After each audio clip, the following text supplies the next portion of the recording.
Okay, I guess we'll get started. Welcome everyone to the May 2025 Facein Development Review Board meeting. And so today we do have two applications on, amongst other things that we'll be taking care of. Let's see, so before we start on a new business, we'll cover some old business. First being approval of the April DRB minutes. Everyone have a chance to review those and have any changes that they would like, or we all set? I just read them, they look all right to me. We're good. Okay, that being said, do I hear a motion to approve the April 1st, 2025 meeting minutes? I move. Second. All in favor? Aye. Opposed? Hearing no objection. The minutes are approved. Like I said, we do have two applications on this evening. Application 3932, which is Gibson, and application 3935, which is Harris.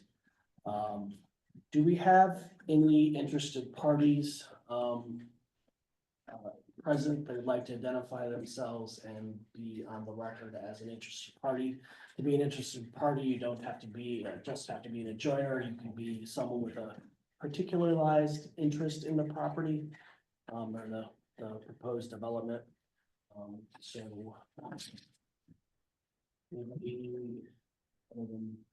Scott, you want to be an interested party in the Harris Yes. application?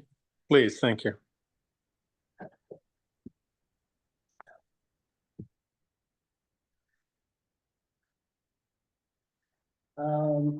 So we do have, and we have our applicants present. Representatives, yes. Yes, Guy, Guy, Mr. Gibson. yes. Okay, and since you'll be giving testimony, speaking tonight, I would like to administer the oath to you. And when I'm done, you can just say yes or whatever, just acknowledge it. So I hereby swear that the evidence I give and the cause under consideration shall be the whole truth and nothing but the truth under the pains and penalties of perjury. Yes. Yes, Guy? Yes. All right. So that being the case, I guess we will move on to application number 3932, which is the Gibson application. And the applicant is requesting a side setback waiver to build an attached garage to an existing non-conforming structure that is within 100 feet of the stream buffer. And so go ahead and present what you'd like to about your. Okay. Not having done this before, you want me to just kind of go through the Yeah, your narrative, and description? kind of what Okay. your plan is. I'll, as was said, we're requesting to build a garage addition to our house. The house was built in 1970 and it was expanded in 1994. And in 1994, there was a setback waiver granted to build onto that, build the original house within the 100-foot stream buffer. So currently, the entire house is within that stream buffer. And we have no existing garage. We have very little storage in the house, the original house. The bedrooms have no closets except our primary bedroom has a closet, and there's very little storage there. So that's part of the garage. Will be storage. The laundry room also, our laundry room is in the basement. And we would like to put the laundry room then in this addition on the first floor to avoid stairs and possible future mobility issues. My wife has had 2 broken ankles, so that's a concern down the road. The addition basically will be 30 by 36 feet. And we are moving it as far away from the brook, which is Slide Brook, as we can within, and that's why we're requesting this waiver. We want to move it out to 10 feet instead of 25, so that we can be as far as we can away from the brook. And so that it fits into what's described in the land use regulations as far as this being a hydrologic condition with the brook there. And the adjoining property is owned by Sugarbush, and it's a 50-foot strip of land. So by encroaching further on the property line, we're not moving towards an existing structure or any future existing structure, because that 50-foot strip was at one time intended perhaps for an access road or driveway into the Sugarbush property, but that the likelihood of that, I think, is very low. And they actually, that same piece of property on German Flats, further on German Flats, has a lot of other access that they could get to that property. So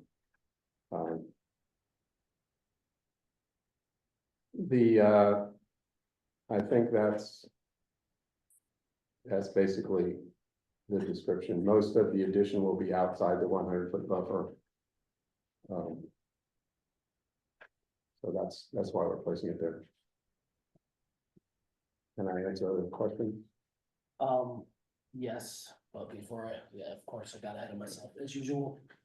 Did you guys have a chance to review the application? Yep. We do need to vote on whether it's complete or whether there's stuff that we need to get on it. Looks like everything was there.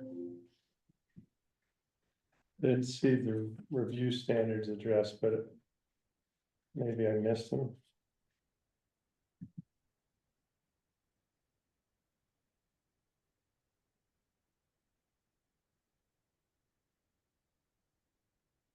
No, he may have to just answer for them during the hearing.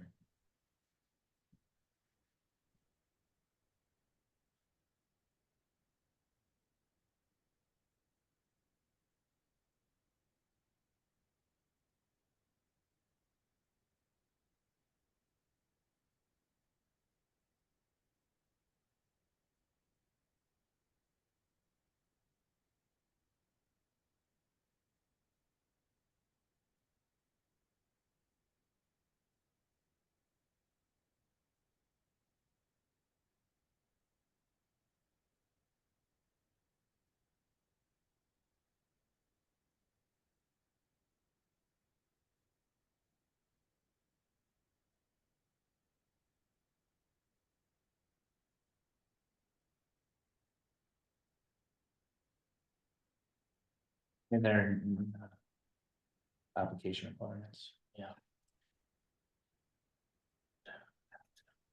Suppose address it. Yeah, I'm just guessing, like, be proved in the hearing that they need.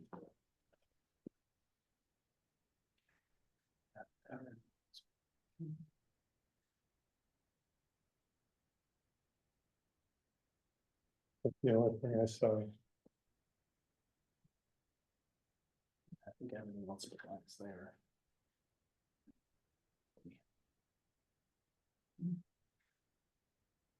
Complete. Do I hear a motion to deem the application complete? I move. Second. All in favor? Aye. Opposed, hearing no objection, we deem the application complete. So then we'll just move on to questions from the board, if there are any. And-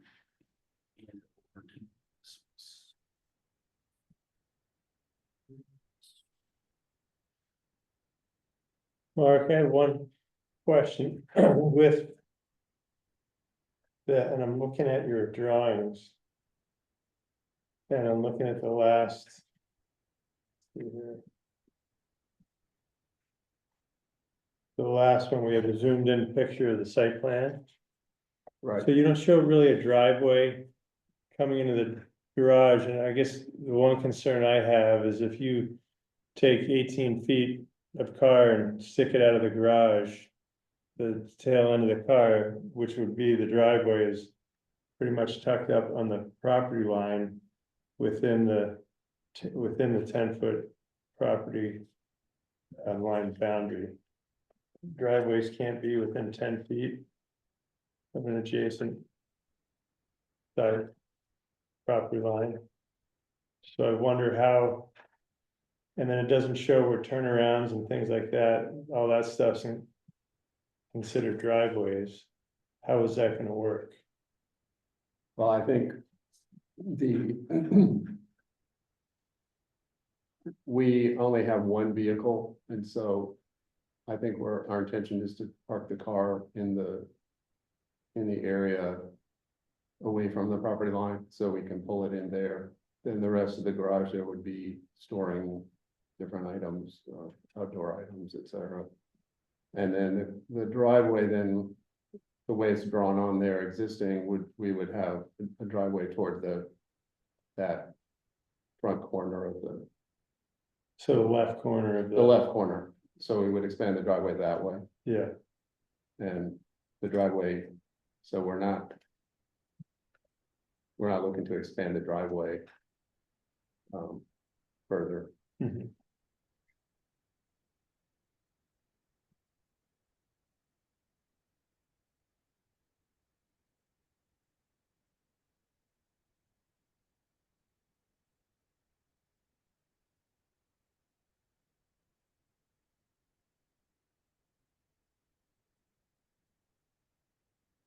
I think we'd wanna see that on the final driveway on the final.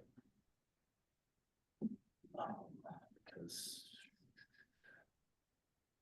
Somewhat difficult.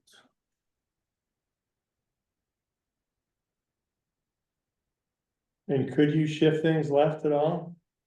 To ease that encroachment on that, or is it, I know you said you're trying to keep it out of that buffer zone, but shifting left doesn't really put you much more into that 100 feet. The where it meets the house, those angled are windows currently in our kitchen. Mhm. And so we really didn't want to move it anymore because we would block those windows or have to reconfigure more inside. And so the window, I see that little angle there, the window is on the angled part, Yeah, there's an angled window and there's the straight ahead window. yeah. Okay, And there's actually another window on our current entryway. The kitchen has 3 windows, but one of those is gonna get blocked or changed, mhm. but we didn't wanna go. Yeah. Want to go any further.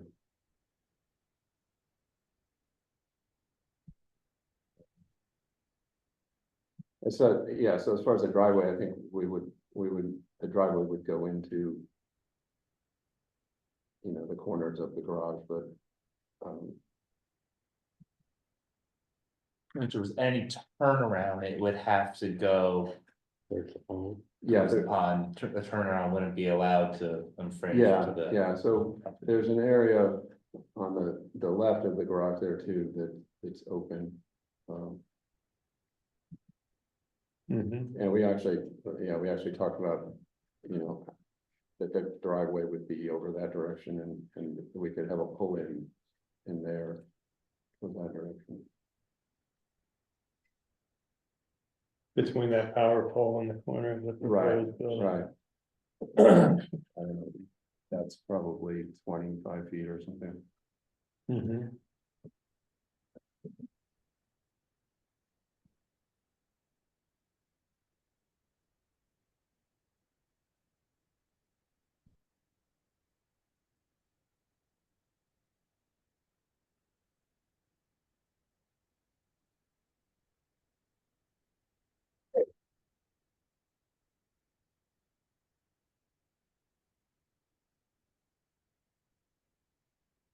So the part of that garage is in this right away sugar bushes? No, No, it's all within, it's just within the 10 foot of the property line. So that 25-foot thing, that's, Yeah, it's just a normal setback to Yeah. the. Yeah. 10-foot setback, and property line.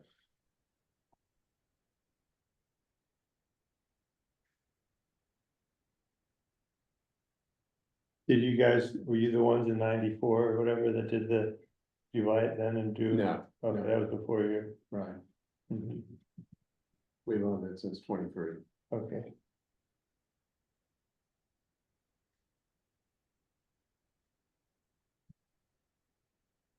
And it had been rented, I think, off and on.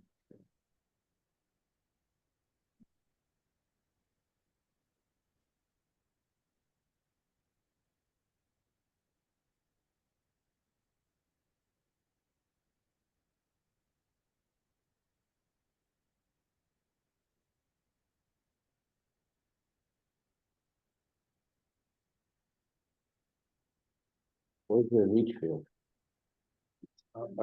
It's written in their septic tank is there. It's around that side of the house. Where's the leach field? Where's the leach out of the tank?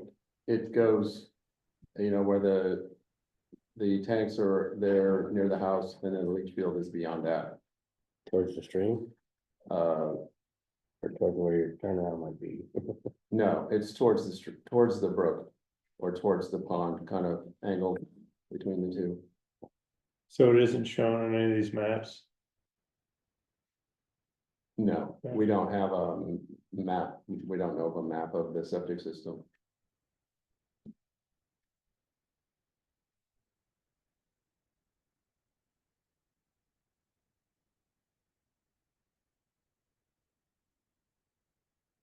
So you're gonna enter your garage from the septic tank side? Or you're going around the other? No, we would go in the existing driveway and expand the existing driveway to the left corner of the garage. Here, So here's the existing driveway, it comes in there. Yeah. It's gonna come in here, so then it would. okay, I assume their leach field is probably Some of most them. likely that way, actually. well, No, curious we- if they'd be backing over the septic, the leach field Yeah, and yeah. freeze it up in the. No, winter. that all the septic is the other side of the house where the tanks are. Yeah, we're aware of that because we don't. We don't have like we don't drive over that area in other words. With any vehicles. Talking about options to get you out of that setback. Is there an option to make that building smaller and put something behind the house, like in the north side of your house, where you have room between the house and the setback? On the right side of the house, yeah. Yeah. That again, there's windows all along that side of the house, Mhm. and we would be blocking those windows to different rooms. And, the roof line is also, by making this, we intend to have this similar roof line to our house, which is, just a pitch roof. Mhm. And if we put the addition over there, we'd have to redo the entire roof line of that side of the house. It looks like it'd make a pretty good valley there to catch Exactly, everything yeah. with that.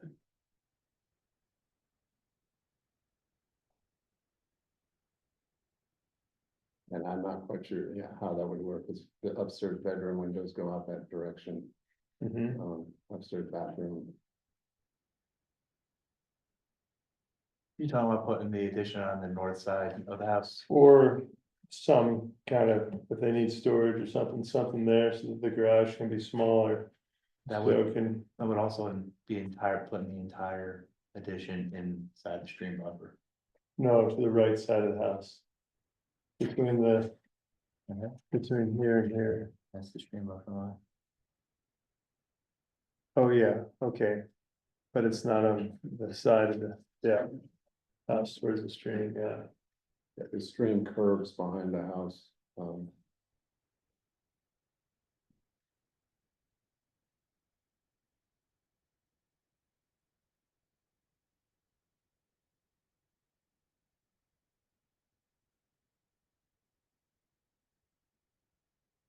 There's not a lot of room in that. No, that's why we chose to put it where we did to keep it out as much as we can out of the stream buffer, and then also to keep it a separate structure, so we don't affect the roof line and other window access and those kind of things of the house itself. And then just by expanding the driveway to the left, to the corner, left corner of the garage, we should have access there.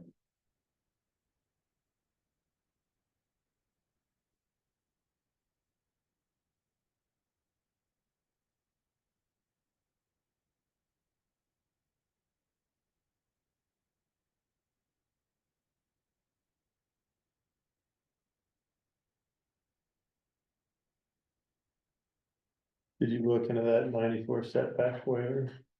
Paul, But what? 1994 setback waiver? It was a variance for the stream buffer. Oh. That's what that, I think I wrote it in the staff report. That the variant, the 97 variance was for. Not really setback waiver, I think it was for the stream buffer. I think I put it in the staff. report.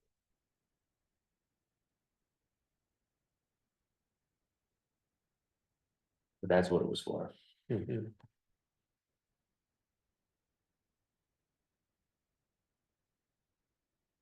I think if you, I put a photo in here. You kind of visualize what the front looks like, Yeah, saw those. and there's a small stone wall. I actually think when the house before it was added on, that this was a pull through. And they pulled a round through past the house. Which is not something we wanted to do, but that whole area is pretty flat. The stone wall is something like a foot, if that. So would there be room with that new building to turn around between that wall and the new building? Yeah, that's what we're thinking, that area, part of the wall will have to change, but that area right off the driveway is completely flat there, and there's not any septic or anything underneath that we have to worry about.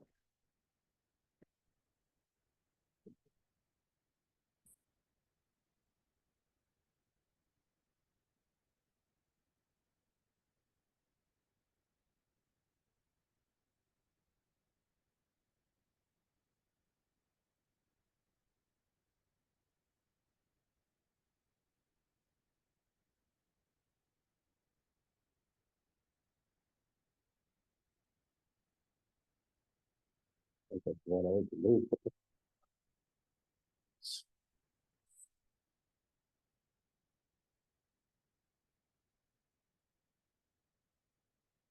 Say 50 feet from the pond, 100 feet.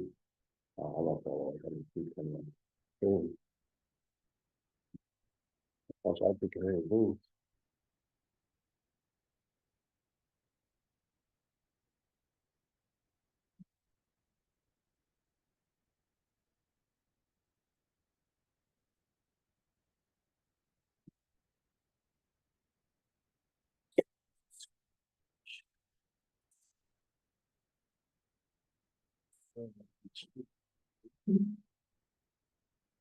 The non-complying part. Yeah, it's, there is, but such a little piece of it is. Right. That it would fit within, what is it, 4, 10, Is it 100%? Oh, yeah. 4, 4, 5.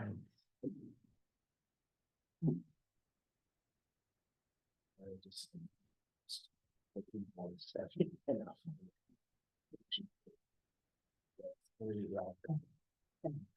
Does not increase the total volume area of the non-compliant portion of the structure in existence prior to the effective days regulation by more than 50%, and does not extend the non-compliant feature element. So it's good on that. Yeah, just making sure. And then that goes line setback when you look at the review standards bylaws in effect. What section? 3.6.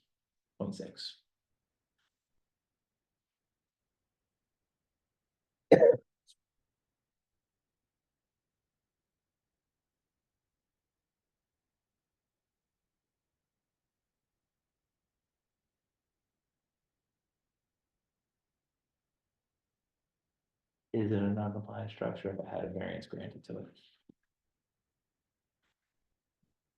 The new one still would be, I mean, because it wasn't, But you would be issuing Right. additional use approval, so. well, it's just. I was a little gray on that in the staff report, because I wasn't certain as whether it fell into the non-compliant or we were just doing stream buffer setback. Yeah, And because of that variance, is it a non-compliant structure? Because it is legal. Because of that variance. Variance. Right, so I think I left that out of the staff report about the non-compliant.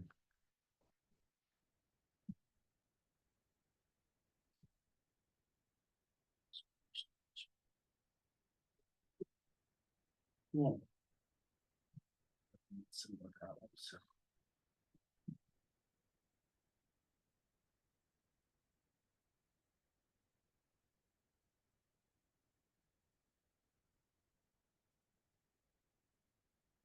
Even looking at it from.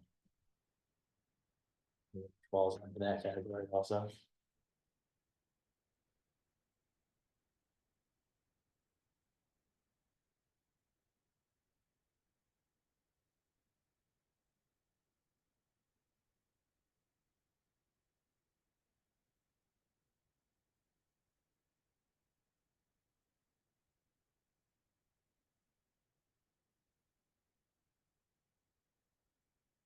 If the DRB were willing to approve the project, would you be willing to submit a site plan showing the turnaround? And maybe actually showing us on a site plan where the leach field is, as a condition of approval? Yeah, we could. We could add to. The drawing. Yeah.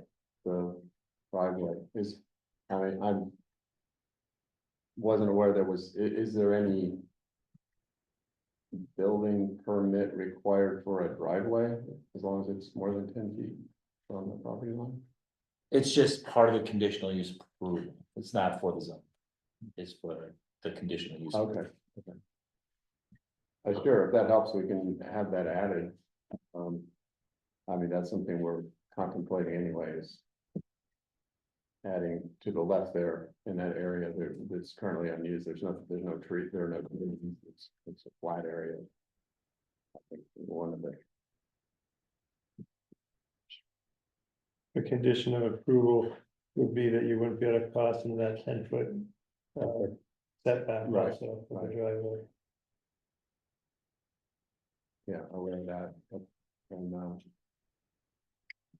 When you read 3.1, there's no wiggle room on that. No. We can't even allow it. No. Or Unless address it's it. your driveway.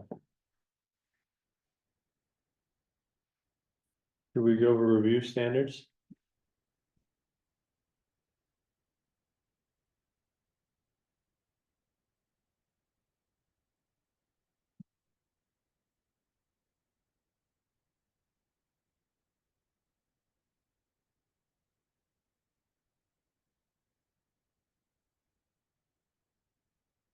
One, the capacity of existing or planned community facilities and services, this garage would have no increase upon that. Character of the area affected. Garage to a house. Shouldn't increase any traffic on roadways. Bylaws in effect, they're asking for, what they're asking for to make it legal. Utilization of renewable energy sources. And Performance standards, noise. Smoke, dust, toxic gases. Electromagnetic disturbances. Any lighting that you would be putting on the exterior of this building, you're okay with downcast lighting? yes.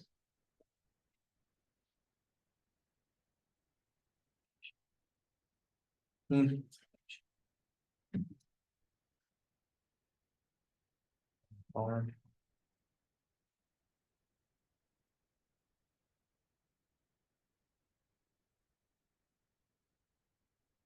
Circulation corners we're talking about there.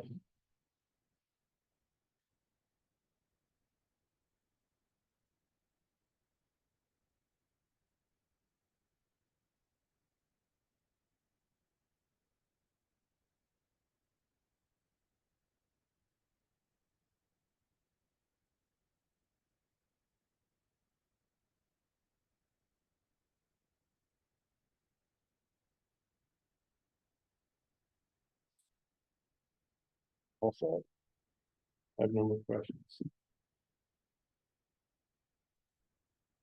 That we will. Meeting deliberate on this and have a decision to you in 45 days. Goes there. close the hearing. Yep, do I hear a motion to close the hearing? I make the motion to close it. A second, All in favor?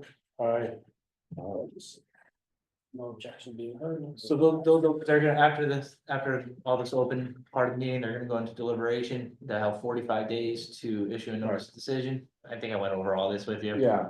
And then there'll be a 30-day appeal period from there. We go from there. Okay, so the driveway addition to the drawing, where does that fit in? It would be, all that would be in the notice of decision. Okay, It would- okay, so that would say. That's what I've been Add writing down. add the drawing, I'll- driveway to the, okay, That'll all be in the notice of decision. okay. All right, thank you. Thank you, Mr. Gist.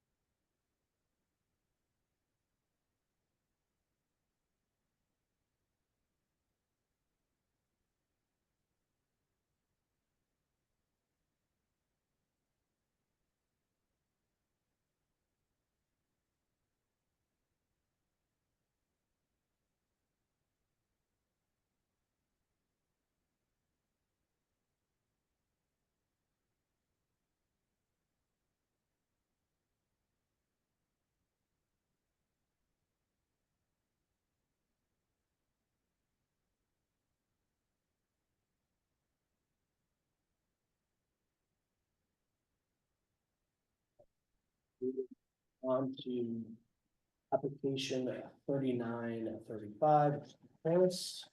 Applicant is requesting to develop on slopes greater than 15% to build a single-family residence with associated infrastructure.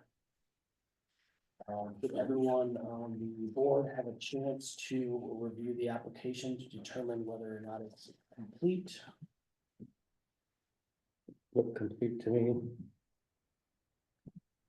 I had a couple. Things missing. Maybe I'm missing them. I didn't see, I didn't see any setbacks. For addressing the review standard.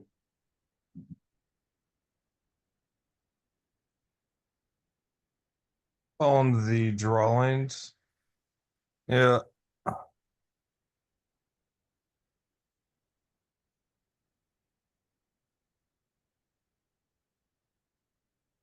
The setbacks are what, 25 feet? And it's within it if you measure it, but I guess you're right, they didn't show the setbacks on the drawings if I look at them, because I have them here too. But the building envelope Yeah, that was previously established was at greater than 65 feet and 25 feet, which was established way back from the day when the building envelope was done. Pretty sure the building envelope is on the setback. If you look at, the side that faces Gary Leonard. In terms of the lines, we're within it, but that would be the setback if you want to see that. It would be the building zone on the side of Gary Leonard, and then everything else would, be well within. And then also the bottom line with High Road, I think that is also exactly 65 feet. But I can confirm that for you. That building zone was original, that came with the lot? Yeah. Okay. As it's drawn right here? Yeah.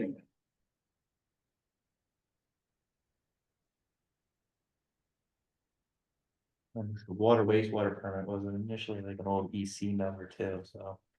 Established way back when, it's quite old.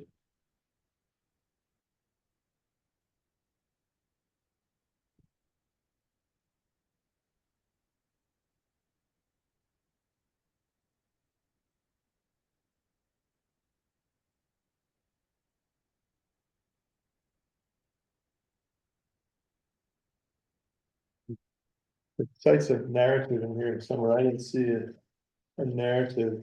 So maybe we can hear, Project narrative? yeah, is it in here? I didn't see one. Yeah, there should be a project narrative, it's just combined with the responses to section Yep. 5.4.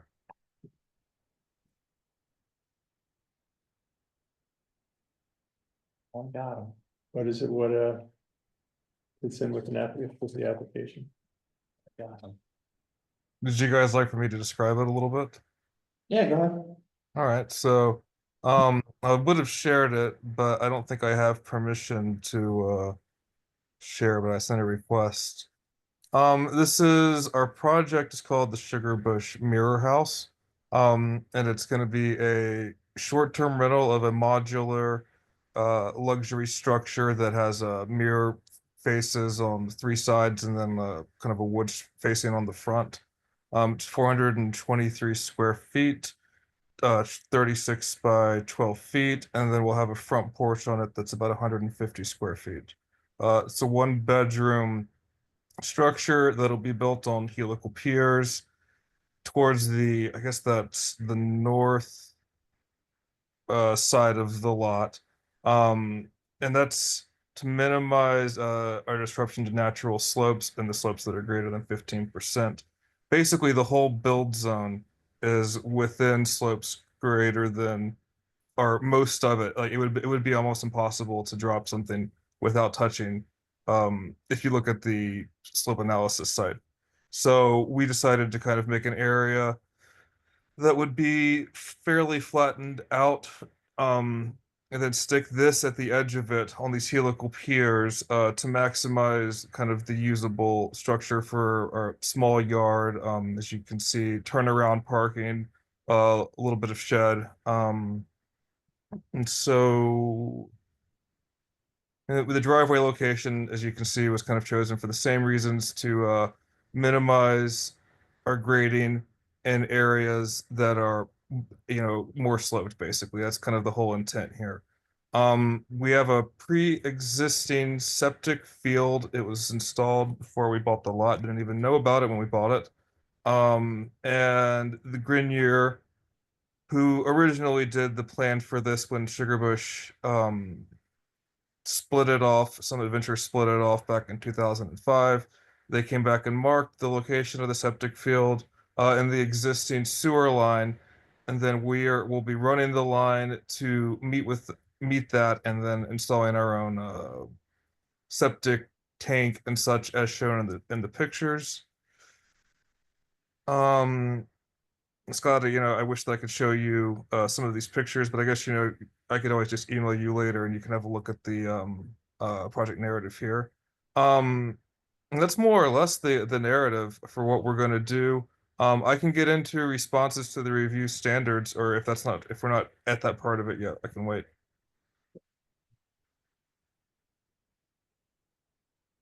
Yeah, that's fine. Go for it. Okay, so it's basically, we don't anticipate this affecting the character of the area. It's small structure in line with other nearby properties. There's already a tiny house down the road on High Road, so it's in line with nearby properties. It's within the proposed zoning regulations and designated building zone. It's meant to blend into natural surroundings, minimize land disturbance. This would generate 1 or 2 cars as a rental because it's the maximum it could hold will be 4 people. So the traffic on roads would be, shouldn't be an issue. In terms of, but more or less, I'm not going to address any ones where we just have no anticipated impact with going through them. Our landscaping will remain as natural as possible where we can, including in setbacks and along the property lines. Green areas to ensure privacy and visibility from roads and neighboring properties, and going to incorporate natural vegetation and such to minimize erosion. Basically, we have a stormwater management plant that was also designed by Grenier, and that uses the natural contours as much as possible to prevent a ton of grading. And that's basically it. Any trees that we remove from areas that are greater than 15% slope, we will put back with in general the plant, except for the clearing for the canopy, natural non-invasive species. And I think that more or less sums up what I would have to say. So let me know what questions you would have or what else you'd like to know. You say there's an existing sewer pipe, is that the one that comes right out of the tank that goes up the hill to It's the one that no, the tank doesn't exist yet, or that one. It's the one that is smaller, not bolted, that is attached to the existing leach field. So that's that little line right there is just it's more or less like the clearing line here, the existing 4-inch sewer line as it's marked. Okay.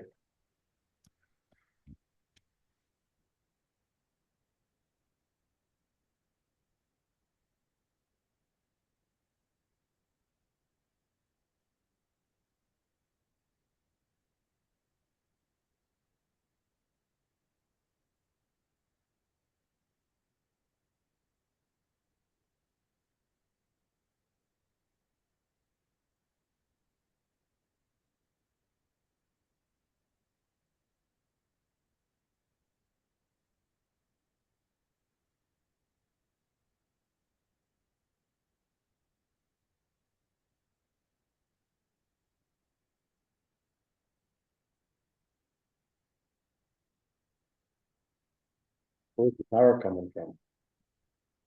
The power is shown clearly, and I think it's shown in all of them, but it's coming from the overhead line. Then it looks like we have it so that it shows from the existing power line on High Road, and then a line that comes in. If you see the green area in the master plan of the line limits of disturbance, there going towards the road. I That's just saw that. Go there by the well, right? Yes, Well, exactly.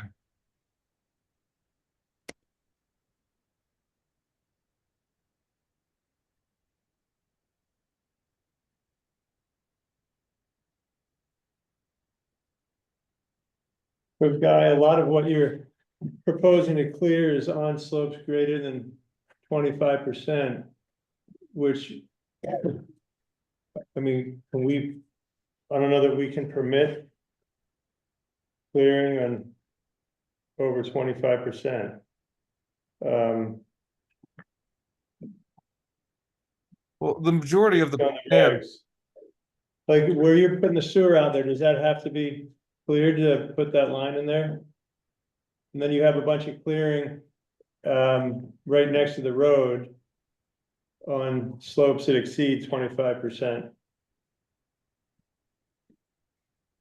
well, the right next to the road is just, I guess, to get the power coming in there, where you would have that. I think it's more the power line is right there. I guess you could try to draw it from a different direction, but you'd have to cut through people's driveways. It's contiguous, so the majority of our plan is it's basically set up so that we can further develop this later to build our own um like single family house to live in at some point. But there needs to be room for that, and the initial designs when we were going to do that would have had it placed more in the flat area. But with this, it's kind of it. It's like, yeah, I understand your point, but with the helical piers, it's really not going to change all of the grading per se is going to be inside of the areas that are green and yellow, and then anything outside of that would be natural sloped. Yeah, I understand. Those piers are good. I've used them a bunch of times. Yeah, my concern is just with what's happening outside the building envelope on those slopes in excess of 25 degrees, 25%. Well, it's still within the building envelope, in the building zone. Yeah, he's referencing mostly the septic system and I I see. think the driveway. And the, He's, where the he's looking for power is. areas out, he's looking at areas outside of the building envelope. But well, there's only one real way to get to the septic field, and that's I think that's more or less it going through that. And in terms of power, there's like drainage, intermittent drainage that you need to go around, basically where you can see the pre-existing culvert along the road, which is why the power is being routed that way. But you could always, I guess, route it directly towards the driveway and then along that if that alleviates that concern, I guess. Yeah, my question is whether you just have to take all those trees out in order to get your sewer pipe in the ground. No, And it's already underground cleared power. on the side of the road right there. I really like that area is already just like side of the road clearing.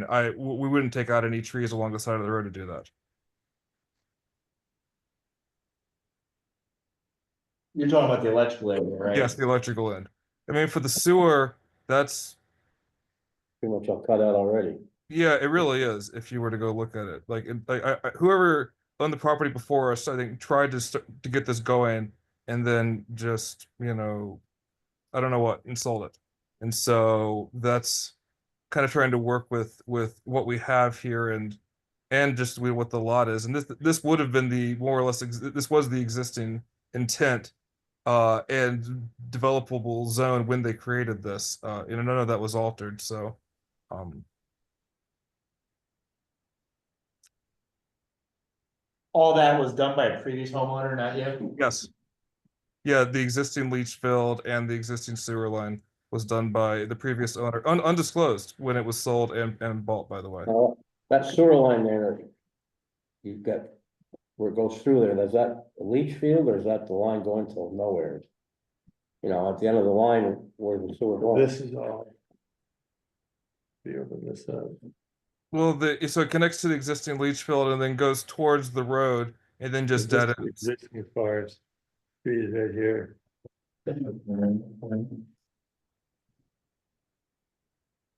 This would all be proposed new. That's the only open spot, like right there.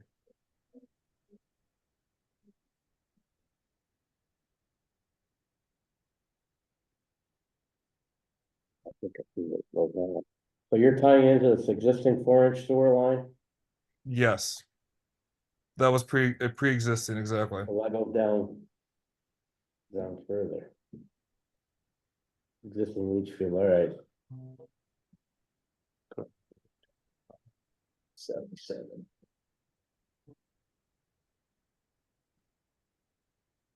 You're going to go through a wetland?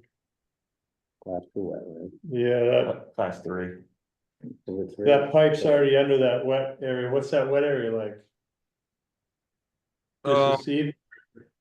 it can be a little wet depending on time of year and how much runoff there is from the mountain. But the pipe already is fully installed through the wetland, so the area that will be disturbing is outside of that.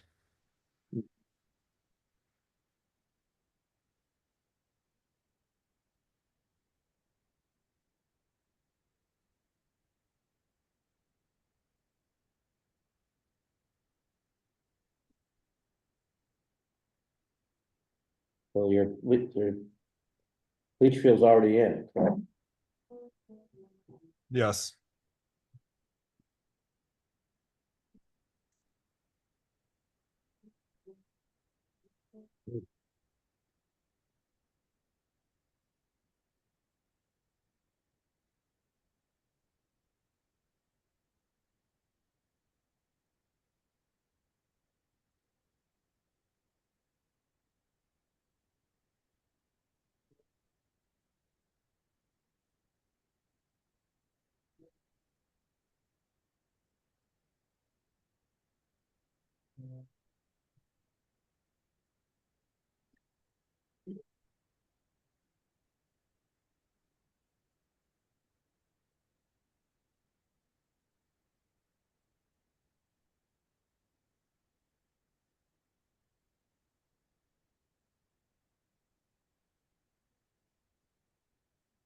Scott, you have any questions? Yeah. I like the plan. I'm supportive, for what that's worth as a neighbor. And it's obviously very modest residence, although, Guy, you brought up the facts that you plan to either build a separate single family or extend the existing eventually. In what footprint is that expected? Yeah, and the largest footprint that we would build as an additional structure, if it were separated, would be 35 feet by 41 feet. And that would be towards High Road and on the high road side. Or if we were to build off of the Oud house and create that as try to expand that towards High Road. It would obviously be smaller than that. I really hadn't considered that far forward. This is really, that's Okay. years down the road, but it's not going to be huge because we're just not looking to build something that would be valued at a very high rate either. I don't know. It's just me and my wife, so Okay, so Where you gonna put that? sorry. Where you planning on putting that if you do it? if we were to build a single family house and move there, in the coming years, it would be on the side towards High Road, in the more flat area where it'll be kind of parking and garden now. In the building envelope. Yes, all within the building envelope, exactly. Closer Where to it the says well. shed? Yes, yeah, closer to the Park, well. gravel. Okay. I would Exactly. go- My other question is, you do mention some, I believe in the EPSC plan, it mentions some clearing of selective tree cutting with preservation of canopy. But my concern is not preserving the canopy as much as the slope stability. And so the question is, what are your criteria, or how would you approach selection of that? Because even deadfall is valuable in slope stability. So, would you be having some kind of forestry evaluation to look at where it's safe to cut and what is safe to cut within that area? I'm speaking here about the southeast corner of the U, basically from the building lot as it extends down toward Low Road away from High Road. Right, yeah. This other side that's I guess would be like the north side of the U, right? Yeah, well, yeah, sort of the northeast side, because as that Yeah. light comes down, right, toward Low Road, that's sort of a separate, your whole property is kind of U-shaped around that piece that we have in the middle. Exactly. Yeah. Yeah, So go ahead. well, we won't be doing much in the way of anything on the south side, in terms of clearing. I think there'll be some, but that view's already limited. It'll be mostly on the north side, and then, we are looking at whatever we cut, replacing it with something to prevent erosion.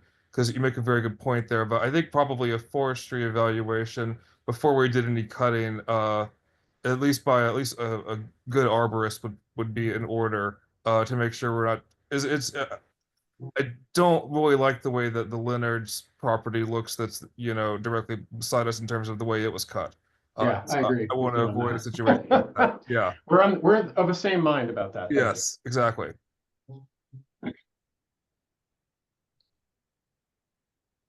All right, those are my questions. Thank you. Thank Appreciate you, it. Scott.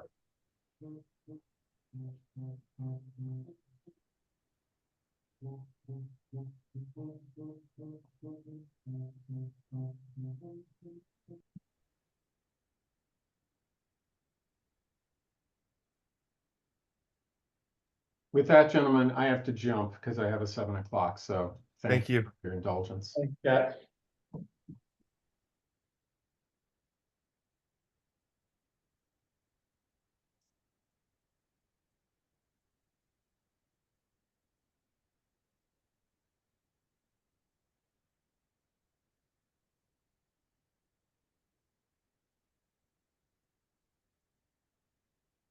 So with the underground power, I can definitely understand looking at how it runs along the road. The something I hadn't thought about or looked at really, because it just um they just hadn't thought about it. I could see, where there's the red area that it runs through there. So that's a concern. I think that if it's run along the road close enough there, or it might just be because of that ditch that's there, it should come in directly and then run along our driveway. Um, but or it could be, the power is not underground until closer to till maybe have a new post put in. I'm not sure, but I'm sure that there's ways around that issue where the underground power is running through that area. And in terms of the septic, it's like I don't know of any other way that you can get to the leach field without crossing through that area that has those slopes. And so I just don't want that to be a deal breaker at day 45 from here in terms of it's something we can work around if that's going to be an issue. But you put it where it shows on here, you do decide to build another house there. It's gonna be right in the middle of the. Where you might put a house, But the power, you're yeah, saying, yeah. Yeah. Considering the power two guy, I mean, you could always roll that overhead right to the corner. And then go underground, it's overhead now, Yes, everything, there's no power going to the lot at all right now. It's just the overhead line that's pre-existing. yeah, you could drop it at the corner and just do that last little shot. From the corner of the lot to the house and sit all the way across that front. Then you're not in those steep slopes. You're still in some steep slopes, but Right. Question, are we talking about this little red area right here? Yes, all this. the whole thing. The But red as is far like- as really steep, That's. is this over natural? 40. I'm probably not natural gradient. It's running in with the, It's right there at that ditch for the intermittent drainage. well, cause I'm seeing a culvert here, leads down to a drainage ditch Well, here. that's where you put a culvert in there. That's the town, and that's where it's going. So I Yeah, probably doubt that So if this is- there's a gully right there, I'm sure the town would put a, Well, there is a, there's a. culvert that's an there. existing culvert. Yeah, it makes perfect sense. By the way, it's all private road, and so the town, I don't think really does much of anything in terms of this. It would be done by the guy who lives at the bottom of the road. Evan more or less manages the association and all of the road maintenance for the everything like from Village Road, Low Road, and High Road. So Mike, you guys have never been in there? well, the overhead power goes above ground all the way up past your lot, right? To the, where that duplex used to be up on the corner that they tore down. Yeah, I know what you're. Yeah, the one that they demolished recently, up top at Village Road, right? Yeah. So I don't know why you wouldn't come off somewhere's closer and just go straight down to your proposed building instead of going all right by the road. Drop it at the corner, Yeah, drop it right at the corner of your lot and go fry. and it'd be probably cheaper to run that line. Cause you wouldn't have to go underground. We can talk to the power company about rather than running the underground power all to the existing pole and installing a new pole at the corner of the lot to avoid running along the road there in that area. Make more sense to me. Okay. I'll make that note.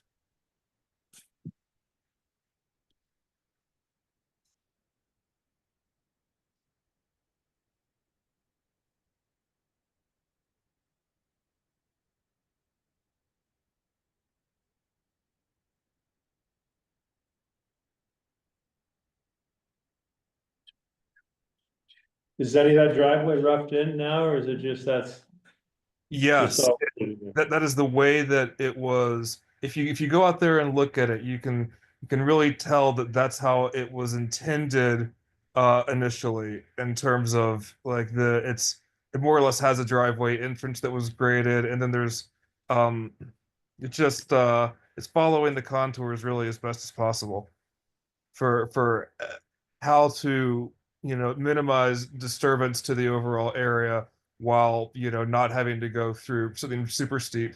Um, so yeah. Mhm.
Scott did bring up a pretty good question about that. In the slope analysis plan in the upper left-hand corner of the remaining wooded area subject to. Thinning while maintaining the canopy, it's up in here, and that's outside of the limits of disturbance, and it's outside of the building zone.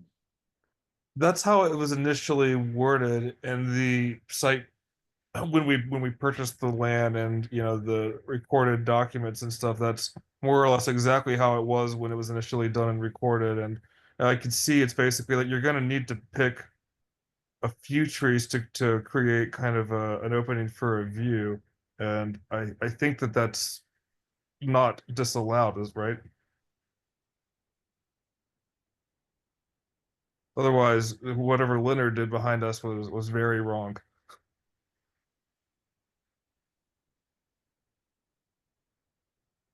I mean, there are restrictions on cutting on steep slopes, it's subjective. And there's a lot of places where the zoning regulations addresses it. It's something that we've been wrestling with for a while now.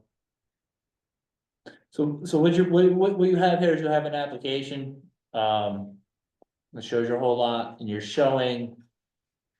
A building zone, a building envelope. You're showing the limits of disturbance, and you're showing the proposed tree line in. This is, And there's a little cutting outside. Well, the limit of disturbance, are you saying that this is it? disturbance. Yeah, I but then there's cutting outside of that. think that's existing.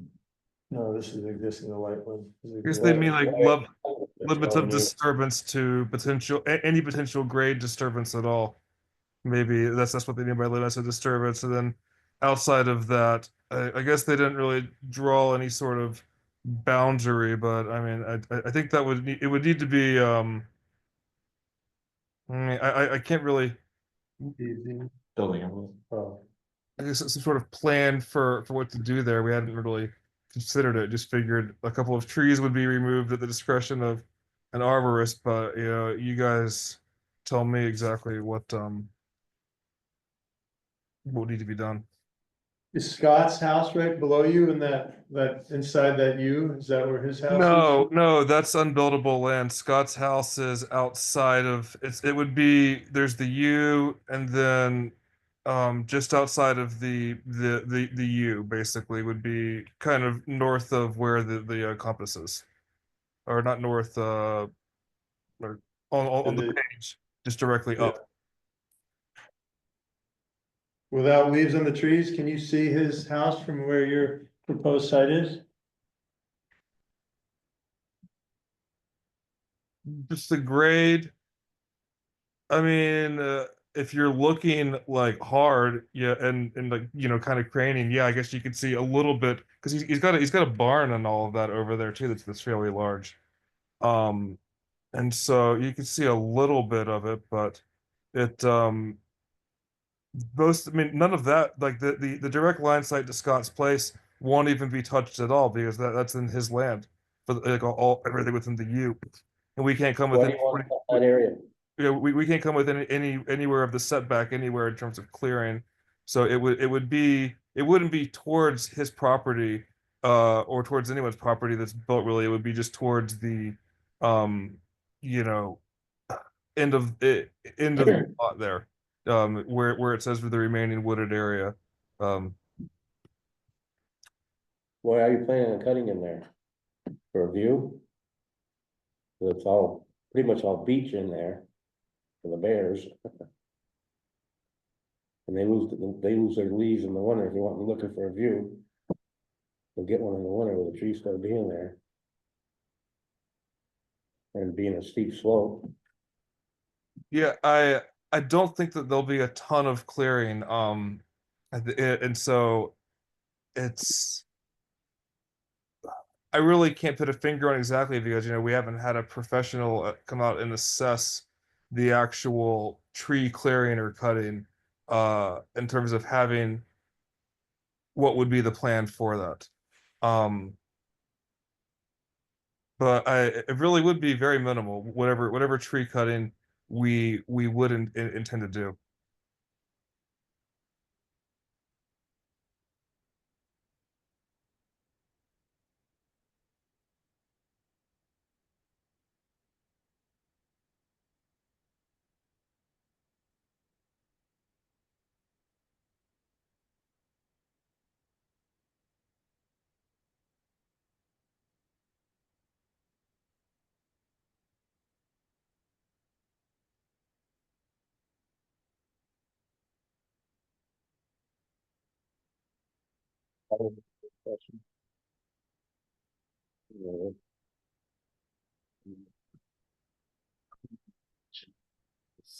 Yeah, And it's not clear anymore.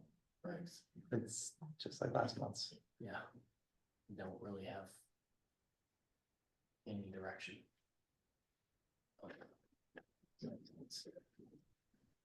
With the whole clearing on steep slopes, guys, to prevent, erosion and minimize stormwater runoff and, basin is all on the hill and, there's been valley-wide initiatives to try to, keep the sediment, out of the rivers and so all the towns, especially the road crews have been, We're also getting close to a couple source protection areas for Yeah. Facein School and something else in this area. so it's been a bigger issue lately.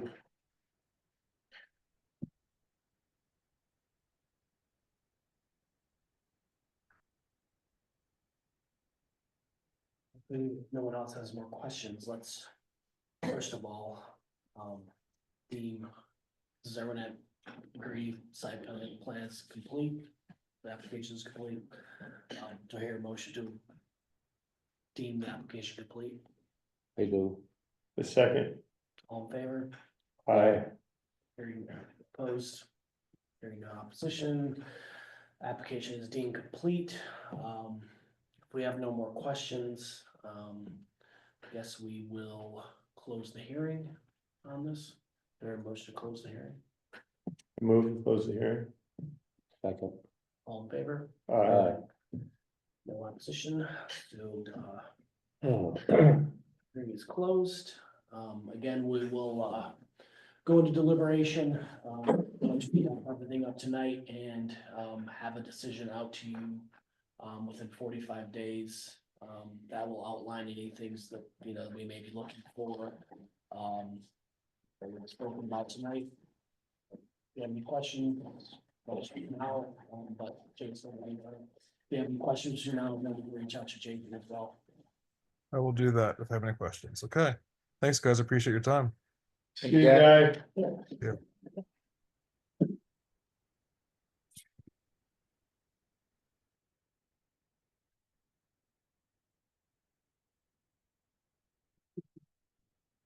Okay, the next item on our agenda is to discuss candidates to fill the vacant seats on the Development Review Board. We have one full seat open and two alternate seats.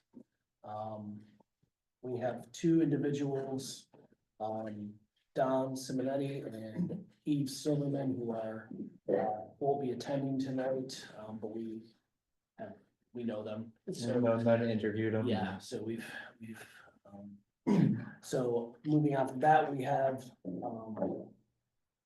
three other interested parties. We have Michael Duell. Yep. Okay, guess would you like to, tell us about yourself and express your interest in, joining the, development board?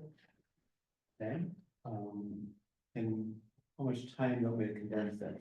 A minute? 30 seconds? You got something really good, we'll wait, we'll give you more time. We have What do you got? such a job. We'll get the hook out. There, I moved to Fayetteville a couple years ago to retire. And I want to join, I'm on the planning commission. And I'm enjoying that. But I've noticed that we've got to rewrite the town plan. It's due, in a few years. And reading the town plan, all pages of it, it's full of all sorts of stuff. Objectives, recommendations, and we've been wrangling over a lot of the clauses in it. And what I've found out is that the DRB kind of uses the land use regulation. And, you know, you guys are wrangling with some of these things in there, and I want to see how the rubber hits the road as we rewrite this town plan. So my purpose in joining the DRB is to meet you guys, understand your process, and understand how you're using the land use regulations and interpreting them as you try to work towards implementing the town plan.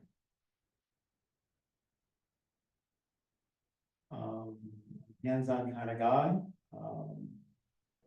I'm a mechanical engineer, who works on equipment. I like working on equipment, I fix stuff, I grew up on a farm. And my dad, we never had no money, so my dad we inherited a lot of stuff that you would now find in museums. And it was our job to keep it running, that's kind of what I was doing. And, yeah, right now I'm remodeling the kitchen. Got a big project going on with some rock walls. Got a forest management plan, we just got our land into the forest reserve. So we worked with the county forester on how to implement that. Wants us to go build some water bars and fix some erosion, you know, the land over there, right? So that's kind of what I'm.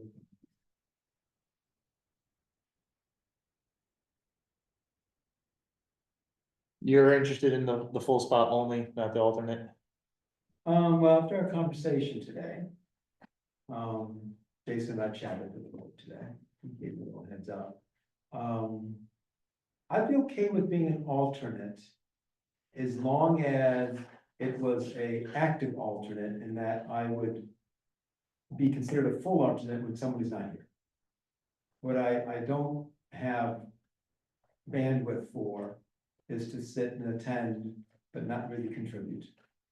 Okay, so if y'all need a full-time person, I'm okay with that. If you want an alternate to back up when you can't have the quorum, and I then actively participate in it and work on that particular matter, I'm okay with that. Like today? Yeah, like today, like if you only got, what, 1, 2, 3, 4, then you have one on the phone, right? We have a quorum and that's it. Okay, yeah, so, yeah, if you would have, if Jace would have called me and said, hey, look, we only got 3 coming tonight, here's the situation. Give me the stuff to review ahead of time, and then I can go from start to finish on that particular item, the closure. Yeah, I'd be cool with that. Yes, you would, if you heard a hearing and the hearing went multiple meetings, you are that Yeah. person for those meetings. That's Yeah. Yeah, but there's no pulling you off of it, if you are that guy for multiple meetings. So what I don't have, bandwidth for is to be like an alternate who comes, attends, just in case somebody doesn't come later on, then I'm up to speed. No, I don't have the bandwidth for it.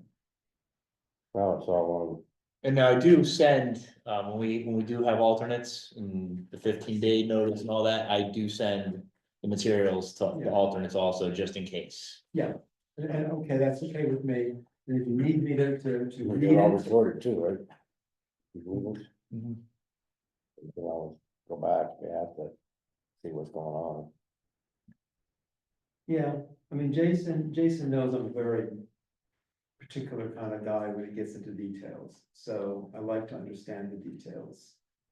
So I would like to be like soup to nuts on this little item here that I don't really like. It's indicative of our town-wide issues, so I'd like to be soup to nuts on it.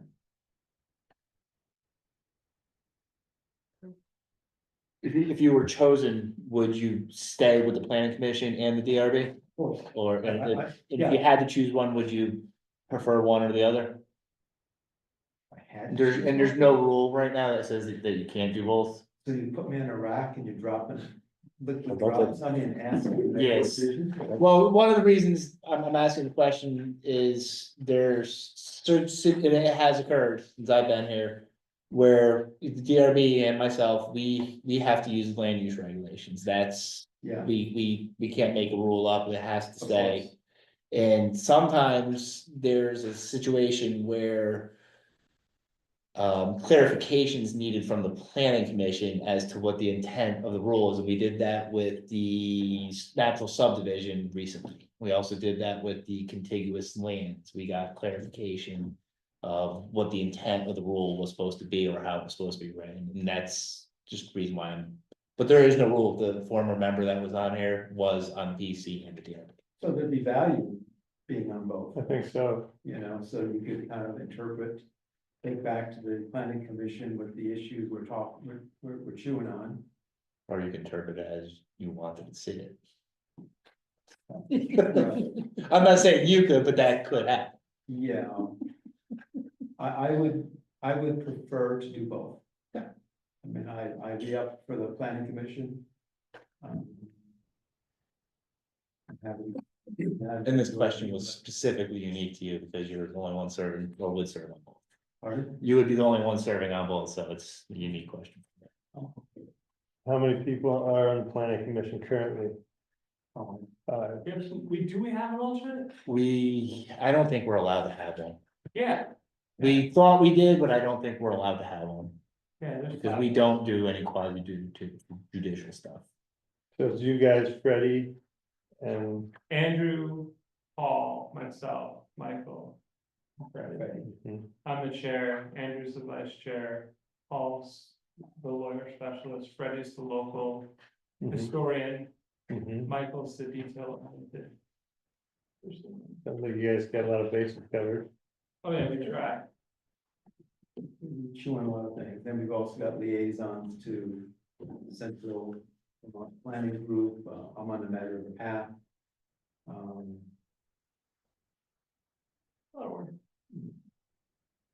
But what I'm concerned about, the town plan is like 200 pages.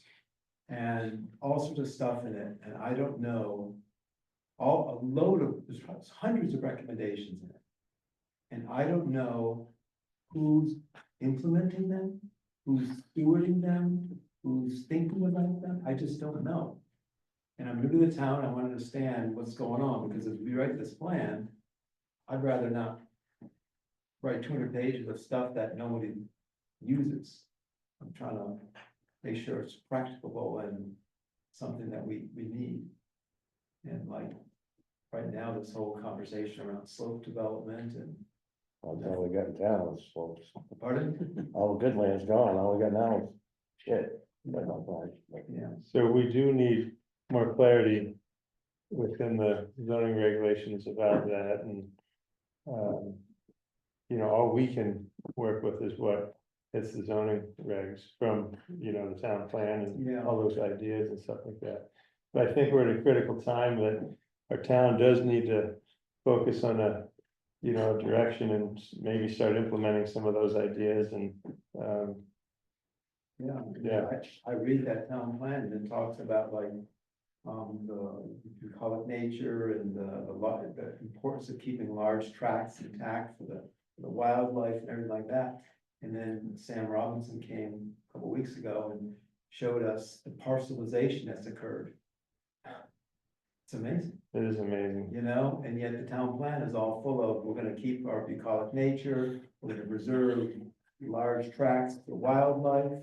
We're gonna manage our stormwater runoff, and yet by the same token, it's like this constant little attacking of each of these aspects. So, yeah. So I'd like to be on both.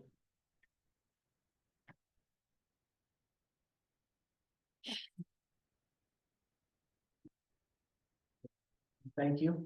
I'm gonna put your name in the hat. I guess we will move on to Beth Eisenhower. Okay. Hello, everyone. I'm Beth Eisenhower. I live on Randall Road and I am married to Lenny Davidson, chair of the planning commission. And we have two little kids who are 5 and 8 and go to Basin School. We moved here 5 years ago and we love it here. We're committed. We plan to stay. And as illustrated by both of us getting involved in the last couple of years, we're really committed to seeing where this town goes and being a part of it and staying active. I'm also really involved in the PTO. And I've recently started attending a lot of school board meetings as there's talk of school facility related issues. So those are some of the ways that I've been getting involved lately. But probably most relevant to this position is that I am a registered architect and I work in town at Vermont Integrated Architecture, formerly McClay Architects. I'm sure everyone here is driven by my office thousands of times every month.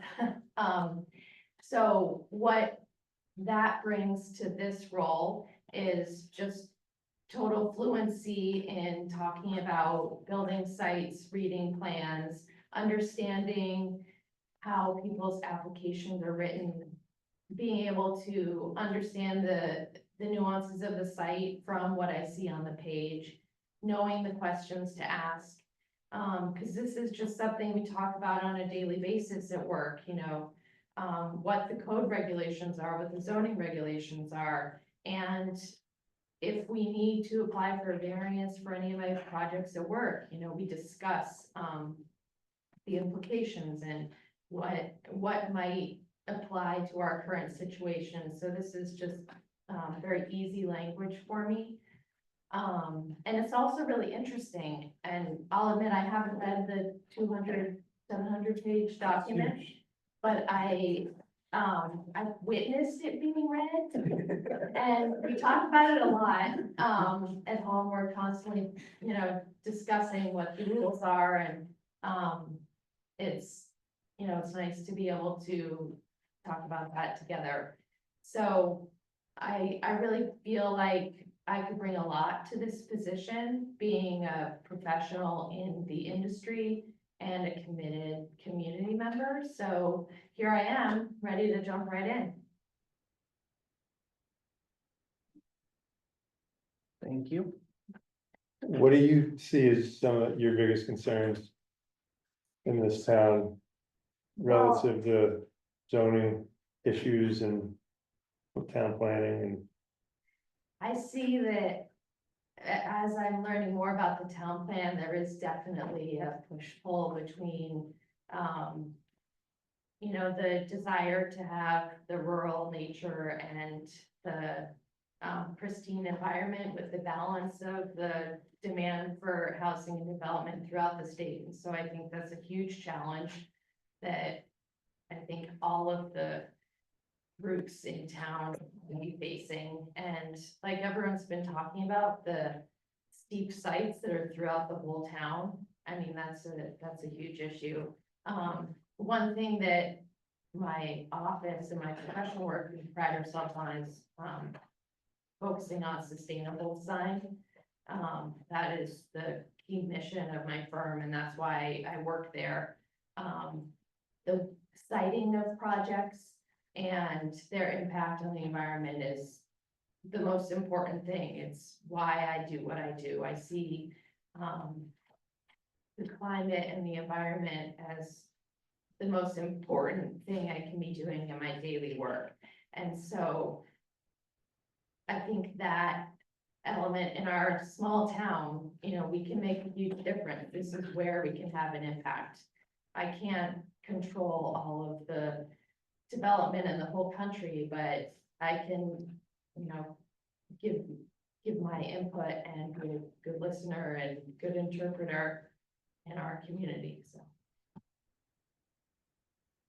Yeah, there's a lot of nuanced issues that we look forward to working together on. Do you have a particular interest in whether you wanted a full seat or an alternate seat, or would either option be okay? I'd be open with either. I sort of envision a full seat when I picture myself doing it. But I would like to be involved, and so if that alternate is the spot, I think, I would take it. But I do think I have a lot to offer in the full seat capacity, so, I would like that. Make sure I ask all the Yeah, same no, questions. that's great. I appreciate that. Right, we will move on to Nick. My name's Nick Square, I live here in town, just up the road, live here in Newburgh. I run an architecture and design, building company here in town, and for the last 5 years or so, so I'm fairly well versed on the zoning regulations, the land regulations. Only in for instance through the year, through your office, so I work a little bit with Jason here and there. A little bit about my background, my architecture career, I've lived and worked in a handful of different cities, Savannah, Georgia being one of them, kind of cool old city. Really stringent zoning guidelines, it's a place that's trying to kind of set the clock back 150 years, they're trying to preserve something that's no longer there, so it's interesting perspective watching that play out. And then I moved to Bozeman, Montana for a while and watched kind of the opposite side of that, where, you know, a small, quiet mountain town became, you know, exploded with wealth and people. And, you know, through the design and construction piece of that, and kind of the other side of the table from you guys, saw how that played out, both good and bad. Before moving back here, maybe 10 or 15 years ago, working in Stowe, doing high-end residential, both design and construction. Working through their zoning regulations, which are a little bit more stringent than here. I think they've had an earlier influx of money and people, and they've had to kind of fend that off. So that was an interesting perspective. And then, you know, for the last 5 years or so being here in town and participating and kind of really making the sausage, you know, as it were. Stuff that's interesting to me, it's stuff I do all the time. And, you know, now that we've dug in here with a family of 2 little kids and I have a business here, so I'm not just passing through, as all these other places I kind of live, where it's just kind of a spectator, but I've skin in the game. Someone who wants to preserve the beauty, you know, the rural nature of why we, you know, a lot of us live here. And kind of that, you know, the duplicity of being a builder and kind of how do you reconcile those two things. Well, it's an interesting conversation. I get to see them again. I want to be, you know, some helping guys there. And I was an alternate for a couple of years. I think I only sat in on 1 or 2 meetings when tapped, but so I prefer a full position because I played backup for a while, but I'm happy to be involved wherever I can.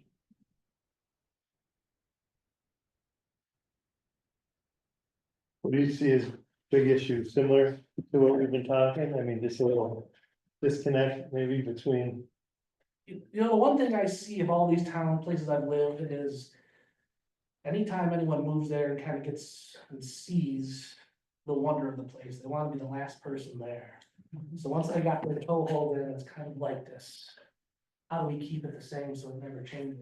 And I think that's You know, I watched that happen in Savannah, these people trying to keep the city 100 years in the past. And I don't think it works. These cities they become characters of themselves. So I think balancing that need to keep a place as it is, but also develop it respectful. And you don't want to get stuck. You don't want to get Disneyland. So that's kind of a tricky part I see that I wrestle with personally. What do you think about the Stowe community over there and how they balance that? I think it's, That's why I moved here. yeah, that's why I felt like I would go to Stowe and make money and come back here. And now that prices are so out of whack, I think a lot of that wealth and population is gonna move our way. So I think we have to be prepared for that, because there's gonna be a lot of people who have maybe conflicting viewpoints of how they want to live. And I'm not a guy, I don't think I wanna I wanna preserve why it's beautiful, but I don't think we can keep it the same. We have to work really hard to kind of mesh those two ideas, make the sausage.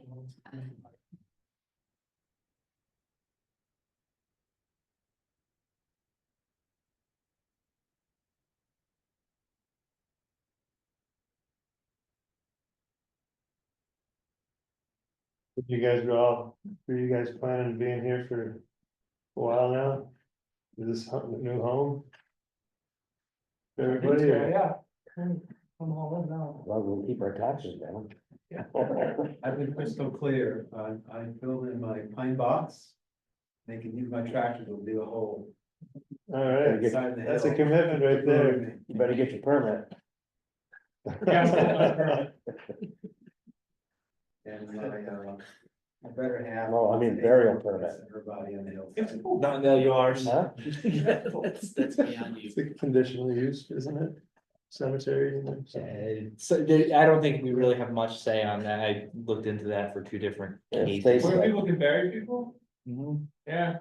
Well, I mean, there's certain things that have to be met, and I tried to walk someone through that, because there's certain feet they have to be from water sources and property lines. Other than that, Minimum setback. We have two. Have at it. cemeteries in town.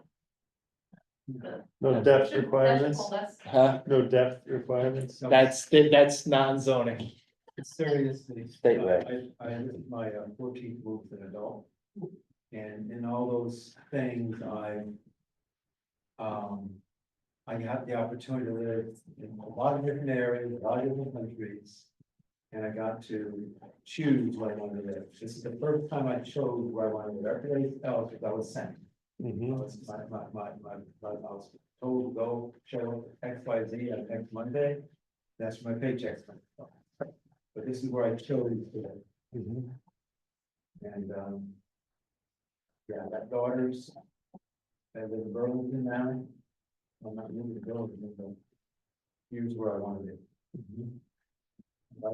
All that 14 years, that 14 trips, it showed me I want, 4 seasons. I love every season. I love winters. I love skiing. I How love. young are you? Pardon? As you get older, you don't like winter so much. I don't know, I just get, I love winter. And I love elevation. I love the culture. I enjoy the proximity to, if I need to go travel someplace, the train's not too far. Like I said, I grew up on a farm and I'm growing trees. Mhm. And hopefully those trees that were growing will be here in years. Awesome. And then he has a pre-established building right there.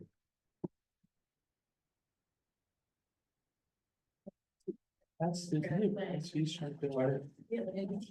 Here. Yeah, this building envelope is pre-established. So he's kind of, unless he wants to. So you work, is Chris still down there, Chris Crowe? Yeah. Where's your office? It's, well, it used to be McClay Architects, and it's right between there. Radar Builders and the Fuller House. The Okay. yellow building in the back there. And then the water is waters. Yeah. I do drive by it once in a while. And this is what. We've done a bunch of, I'm a timber framer, Oh. and so we've done a bunch of projects with Bill and Chris over the years. Steep, Yeah. right here, obviously. you're steep. She's actually on the Wakefield DRB, so we're. Mm-hmm. That's what they're talking about. What is the details, but- Yeah, she and I sit next to each other.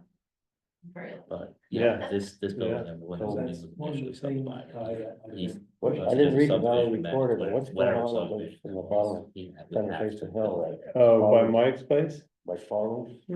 Oh, there was a settlement agreement. And there was, I was trying to figure out, Like, this would probably be. because I was looking at it and they got But a, that's what high- gave. high tension line right overhead. That should be. are they gonna move that? Should have had. Oh, you And mean piece the of new class driveway? three. Well, whatever they're doing on that That's mountain. separate from what you're supposed about. You're supposed about something to container or storage container Oh, with got more it. property. The driveway that's being built. I think it's unrelated to the article. I didn't read it about it, but I I saw don't- something in it. The driveway is You know, I was looking at that and I go, JV.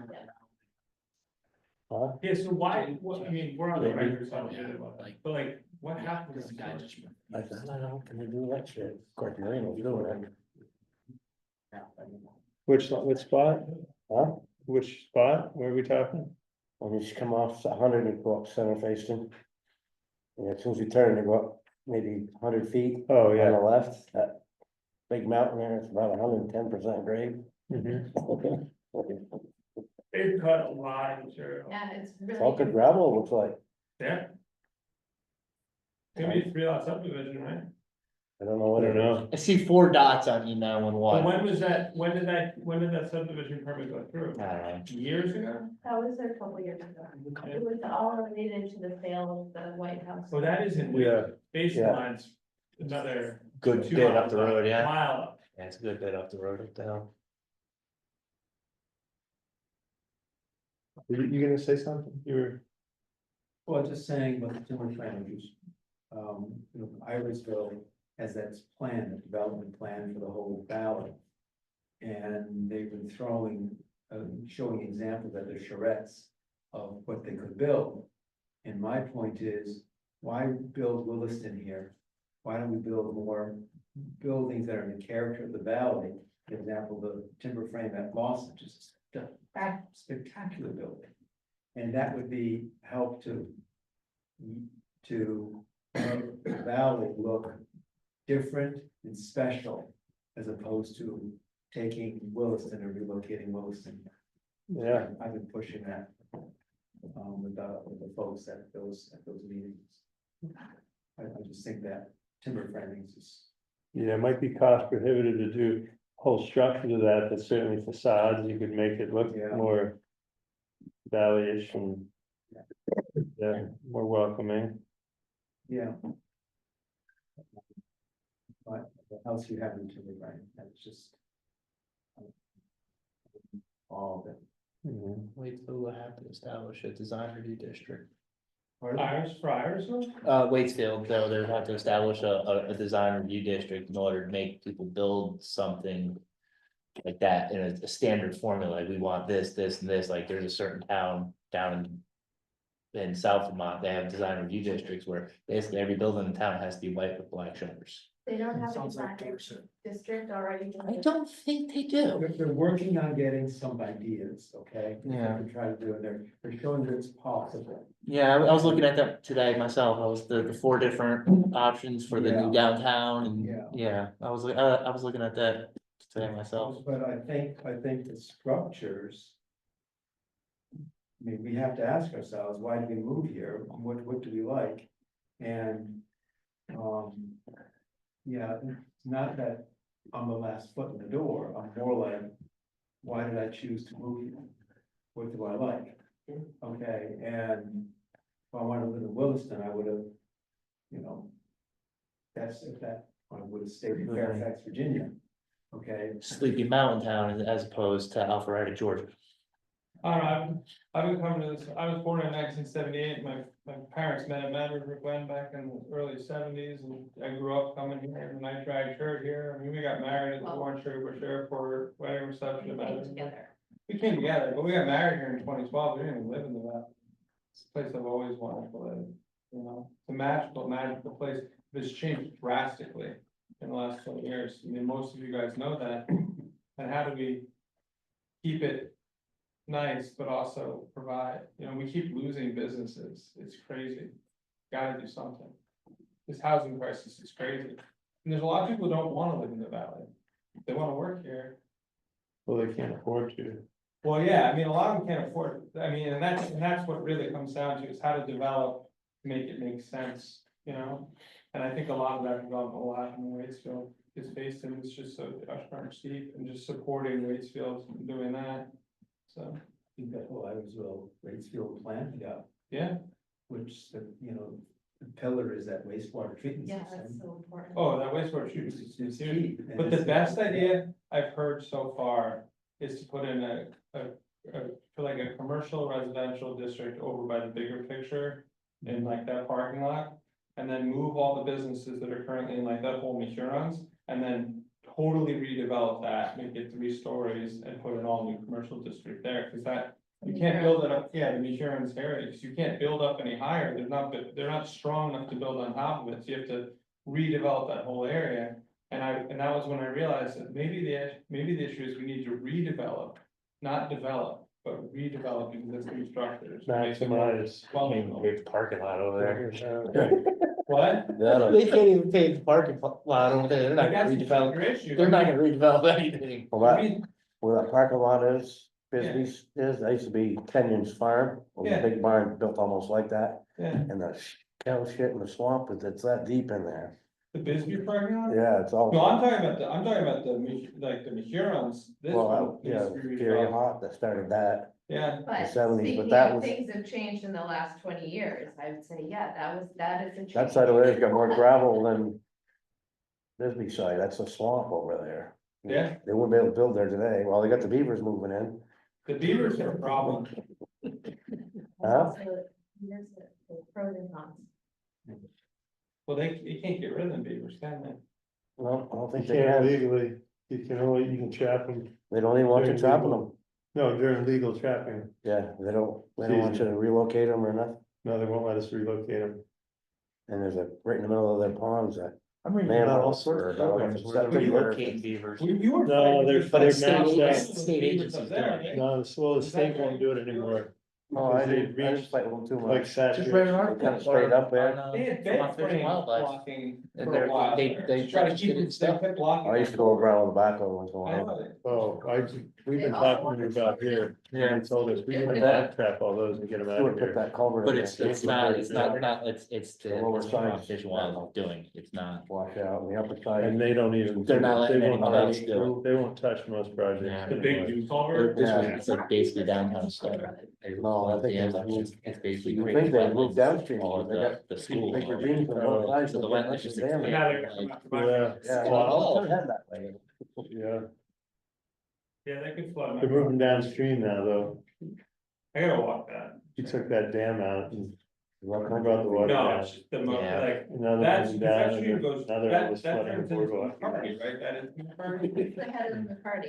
Yeah, There, comes right down through, that was. through your property. It goes right through the middle of the Our rock. property is where- And then when you get down in that way, it's got An little, in lieu program on Ravines wetlands where where they it were goes. going It moved, to it used to come in develop Shepherd those Brook wetlands here, over in it moved Watsonville. 100 feet that way. Oh, yeah. And, but by doing that, they got permission, this is part of the feasibility study that they were talking about, if they get permission to do our that, stuff. they basically have to create wetlands somewhere else. You move on.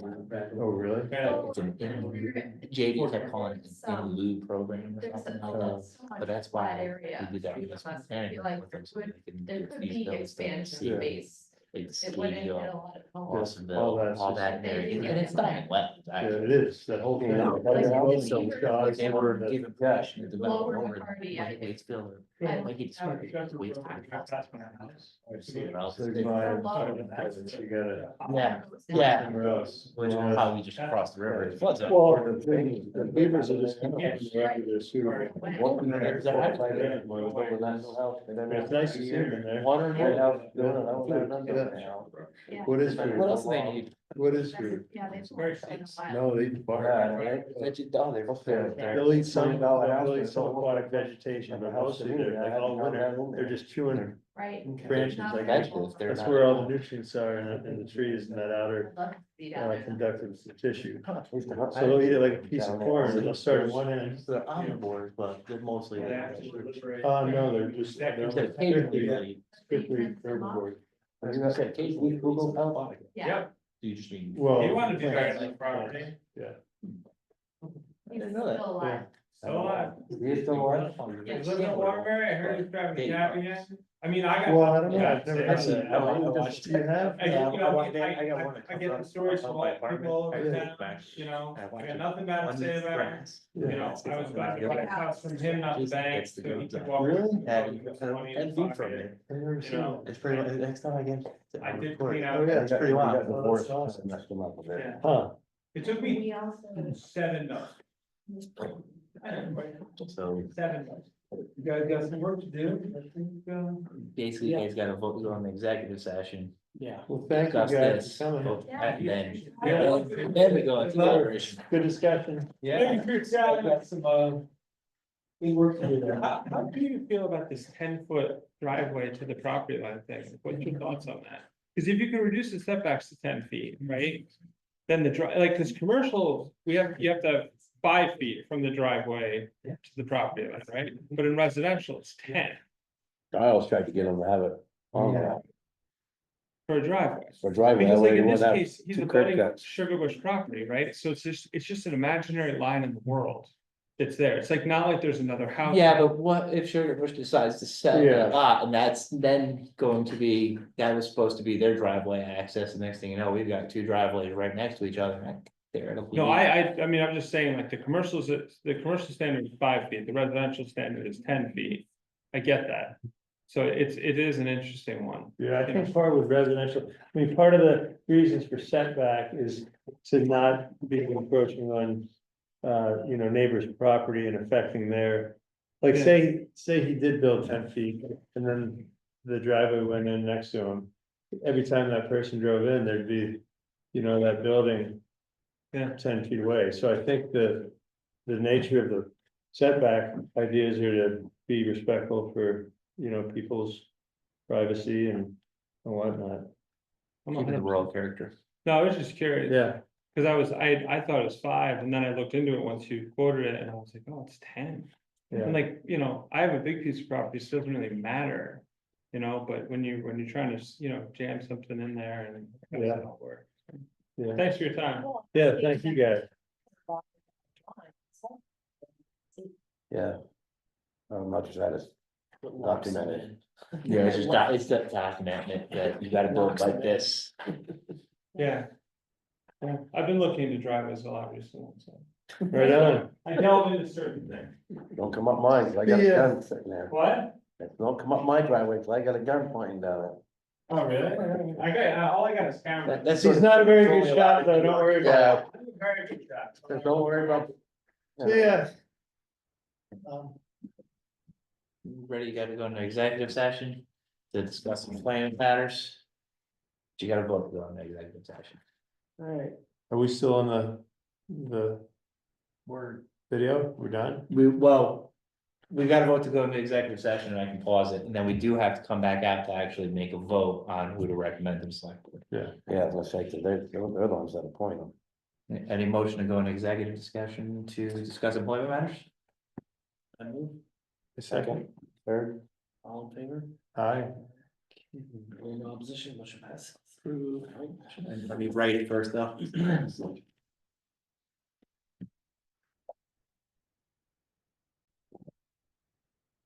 Open meeting part.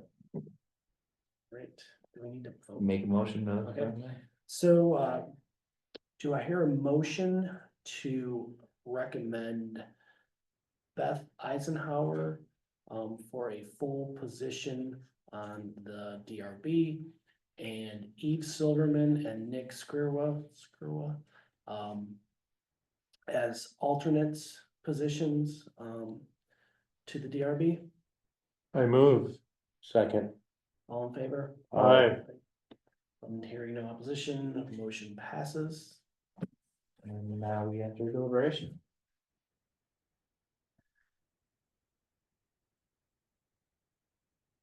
Right.